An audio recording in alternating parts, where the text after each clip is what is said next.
छत्रपति शिवाजी महाराज, तुकोबा राय और बाबा साहब आम्बेडकर, इन तीनों विभूतियों के यहाँ पदस्पर्श हुआ है। और यहाँ पर ये देखो लाइन कैसे लगी वाली है, ये पूरी लाइन है। सभी को मेरा क्रांतिकारी जय भीम, नमो बुद्धाय। दोस्तों आज मैं आया हूँ ऐतिहासिक धम्म भूमि देहू रोड। ये पूरा यहाँ का परिसर दिखाऊंगा, ये देहू रोड धम्म भूमि का। जय भीम, जय भीम, नमो बुद्धाय। आज हम ऐतिहासिक धम्म भूमि पे आए हैं, पुणे में पड़ता है और ये पुणे भीमा कोरेगांव से पहले ही पड़ता है। आप जब भी भीमा कोरेगांव आए तो सबसे पहले विजिट करें, क्योंकि ये ऐतिहासिक धम्म भूमि है और यहाँ आना सबसे पहले जरूरी है, क्योंकि बाबा साहब हमारे लिए सबसे बड़े भगवान है। और दोस्तों यहाँ पर ये दिख रहा है ना, यहाँ पर ये स्तूप है जिसमें बाबा साहब की अस्थियां रखे वाली है। और ये जो दिख रहा है, इसी के अंदर तथागत बुद्ध की प्रतिमा बिठाए वाली, और उसी को धम्म भूमि कहते हैं। और यहाँ पर पुलिस का बहुत बड़ा बंदोबस्त है, तगड़ा बंदोबस्त है। यहाँ पर पूरी फोर्स लगी वाली है आजू बाजू में, और बहुत सारे लोग अभी स्टार्ट हो चुके हैं आने के लिए।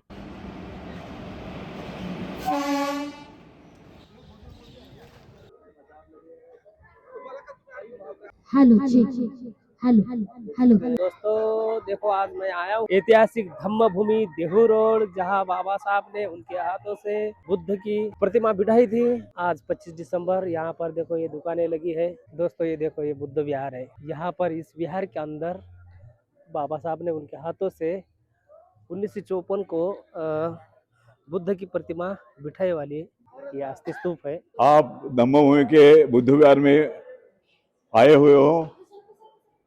यहाँ जहाँ बाबा साहब ने भगवान गौतम बुद्ध की मूर्ति बिठाई, जो मूर्ति उन्हें जागतिक धम्म संगीति रंगून में मिली थी, और वहाँ के राजा उन्होंने उन्हें वो भेंट दी थी। तो उन्होंने 25 दिसंबर 1954 को मूर्ति की स्थापना यहाँ की हुई है। बाबा साहब ने यहाँ बहुत बड़ी क्रांति की है। उन्होंने उस वक्त ये कहा है कि जो धर्म 1200 साल पहले देश के बाहर किया गया था, उसी बौद्ध धर्म की यहाँ पुनर्स्थापना की जा रही है, ऐसा बाबा साहब ने कहा। इसका मतलब भारत में पहली बार यहाँ बाबा साहब के मुख से त्रिशरण पंचशील हुआ है। ये बहुत ही महत्वपूर्ण क्रांति भूमि है। और भारत में 25 दिसंबर 1954 के बाद ही बौद्ध धर्म का काम शुरू हुआ है। और 2 साल बाद दीक्षा भूमि में बाबा साहब ने दीक्षा समारंभ लिया नागपुर में।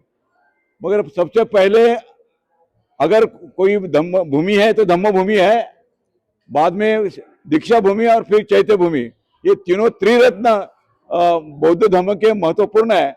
और हम यहाँ ये करेंगे, ये जो बिल्डिंग है, ये जब बनेगी तब इसका नाम धम्म भूमि रखेंगे। सामने वाली बिल्डिंग को दीक्षा भूमि नाम देंगे, क्योंकि बाबा साहब उस वक्त बाबा साहब ने कहा कि मैं आपको भगवान बुद्ध के झोली में डाल रहा हूँ, इसका मतलब दीक्षा दी। इसलिए अगली जो बिल्डिंग होगी उसका नाम दीक्षा भूमि होगा।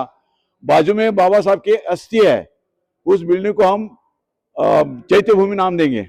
दीक्षा भूमि, धम्म भूमि और चैत्य भूमि त्रिरत्न यहाँ होंगे। जगह में कहीं भी ये नहीं होगा, इतना महत्वपूर्ण ये धम्म भूमि है। यहाँ के वंदनीय भीमशाही हरीश गंगाधर चौरे, वो गायन पार्टी लेके पुणे में गए थे, और उन्होंने जब आए तो देव रोड रेलवे स्टेशन पे बहुत सारे महार वारकरी ऐसे ठंड में सो रहे थे, तो उनको देखा नहीं गया। उनको लगा कि हमारे लिए भी कोई मंदिर होना चाहिए, इसलिए उन्होंने ये जगह, एक कर्नल आए थे सुजान सिंह, तो उनका स्वागत उन्होंने किया, गीत लिखकर उनका पेंटिंग भी बनाया। तो इतने खुश हो गए, तो बोलो मांगो क्या मांगना है।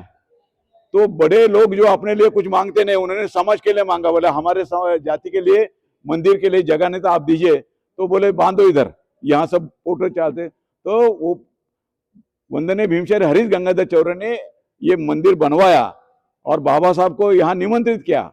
यहाँ लोग कहते हैं कि तुकोबा राय ने अपने भक्ति से विठल को यहाँ बुलाया। ये किसने देखा मालूम नहीं, मगर दुनिया ने ये देखा कि भीमशाही हरीश गंगाधर चौरे ने बाबा साहब को यहाँ निमंत्रित किया, और ये बड़ा क्रांतिकारी प्रोग्राम बना है, इसलिए वो बहुत महान थे। उसके बाद में उनके एक साथी थे वंदनीय सयाजीराव बंटोपंत गायकवाड़, जिनको हम अनुवर्तक कहते हैं। शाही चौरे के बाद यहाँ सयाजीराव गायकवाड़ जो थे उन्होंने मेरा नाम सुझाया और मुझे यहाँ मौका दिया, और मैं कहता हूँ जो कुछ हो रहा है उन्हीं की बदौलत हो रहा है। ये सारा क्रेडिट वंदनीय सयाजीराव बंडोपंत गायकवाड़ को जाता है। और मैं ये चाहता हूँ कि भारत की क्रांति भूमि हो। बाबा साहब चाहते थे कि यहाँ से क्रांति संदेश दुनिया भर जाए, यहाँ से धम्म का कार्य यानी करने के लिए भारत को यहाँ से प्रेरणा मिले, नेतृत्व मिले। यही काम हम कर रहे हैं। और अभी हम बुद्ध धम्म संगति का काम पहले उठाया है, कई सालों के बाद ये हुआ, और अभी इस पूरे महाराष्ट्र में चल रहा है, और भारत में होके बाद में फाइनल यहाँ धम्म संगति की जाएगी, और बहुत सारे अच्छे काम हो रहे हैं। तो यहाँ क्रांति भूमि हमने बनाई, बाबा साहब जैसे चाहते थे।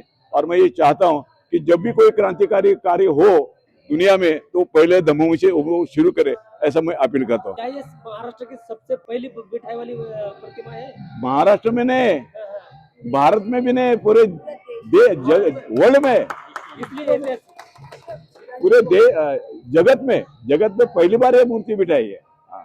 बुद्धिज्म अपनाने से पहले, बुद्धिज्म अपनाने से पहले यहीं पर समझो कि बुद्धिज्म अपना, कि बाबा साहब ने पहली बार यहाँ त्रिशरण पंचशील गाया है उनके बुक्स। धन्यवाद। जय शिवराय, जय ज्योति, जय भीम। और धम्मभूमी वर्धापन दिन की सबको मंगल कामनाएं। झेंडा वंदनासाठीच्या महिला भगिनी होत्या पुढे। दोस्तों ये देख सकते हैं बाबा साहब के हाथों से ये बिठाई वाली है बुद्ध की प्रतिमा। बहुत ही ऐतिहासिक धम्म भूमि है।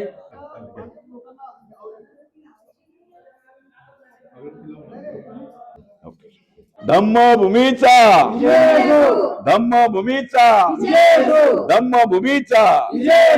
दोस्तों ये देखो, ये धम्म भूमि जो ऐतिहासिक है देहू रोड, और यहाँ पर अभी लोग अभिवादन करने के लिए यहाँ आ रहे हैं। अभी इसका काम चल रहा है।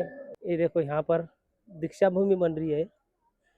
ये है दीक्षा भूमि का, यहाँ पर चल रहा है अभी काम, और इसे धम्म भूमि कहेंगे। और जो स्तूपा है वो चैत्य भूमि है।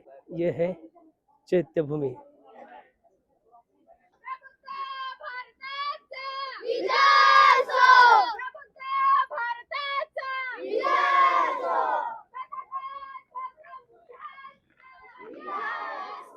यहाँ जो स्तूप है उसमें डॉक्टर बाबा साहब आम्बेडकर जी की रक्षा रखी हुई है। उसी तरह वहाँ जो बोधि वृक्ष है वहाँ भी बाबा साहब आम्बेडकर जी की रक्षा रखी हुई है। तो उस हिसाब से ये बहुत ही पवित्र भूमि है। मेरा ये कहना है कि नजदीकी देहू है जहाँ तुकाराम महाराज रहते थे, और मैं ये सोचता हूँ कि कभी जाते वक्त तो यहाँ से गए होंगे तो उनका भी पदस्पर्श यहाँ लगा हुआ है। छत्रपति शिवाजी महाराज तुकोबाराय से मिलने आते थे तो इसी रास्ते से जाते थे, तो छत्रपति शिवाजी महाराज का भी स्पर्श इस भूमि को लगा हुआ है।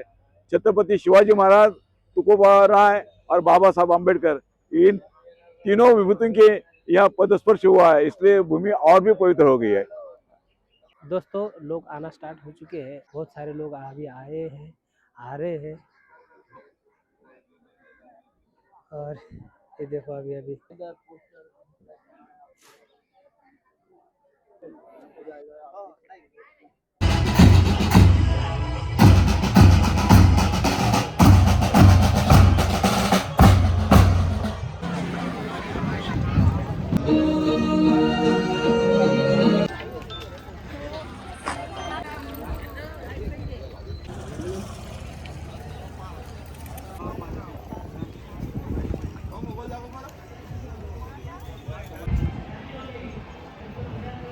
दोस्तों अभी अभी भंतिजी का आगमन हो चुका है यहाँ, और यहाँ पर चल रही है अभी बुद्ध वंदना। वहाँ पर चलो मैं दिखाता हूँ यहाँ पर।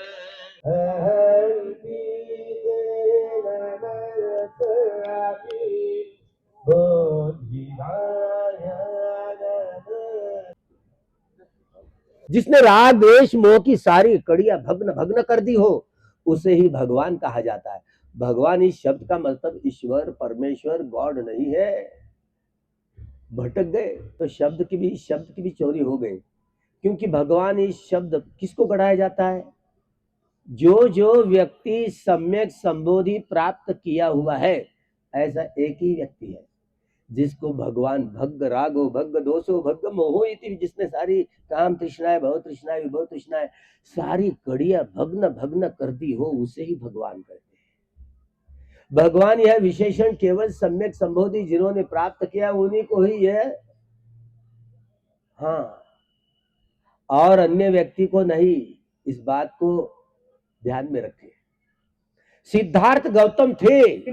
आज ही के दिन 25 दिसंबर 1954, ये वो तारीख जो तारीख नागपुर से भी पहले, यानी नागपुर में 14 अक्टूबर 1956 को बाबा साहब ने वहां पे धम्म की दीक्षा ली। उससे भी 2 वर्ष करीब पहले 25 दिसंबर 1954 को आज इसी उस पावन धरती पे, जिस धरती पे बाबा साहब डॉक्टर अंबेडकर जी ने पहली बार भगवान बुद्ध की पहली प्रतिमा यहाँ दहू रोड पर स्थापित करी, उसी आज पावन धरती पे, उस धन्य धरती पे जहाँ बाबा साहब डॉक्टर अंबेडकर जी ने तथागत सम्यक संबुद्ध के स्वरूप प्रतिमा को स्थापित किया, धर्म का बीजारोपण किया, और वही बीजारोपण की शक्ति, उसी की वो ऊर्जा लोगों के भीतर धर्म के प्रति श्रद्धा विश्वास पैदा करती हुई 14 अक्टूबर 1956 में लाखों लोगों के साथ मिलकर नागपुर में धर्म की दीक्षा। कोई चीज की शुरुआत एक साथ इतनी विशाल नहीं होती, जो हमें देखने को मिलती है कि ये बहुत ताकत से या बहुत ही शक्ति से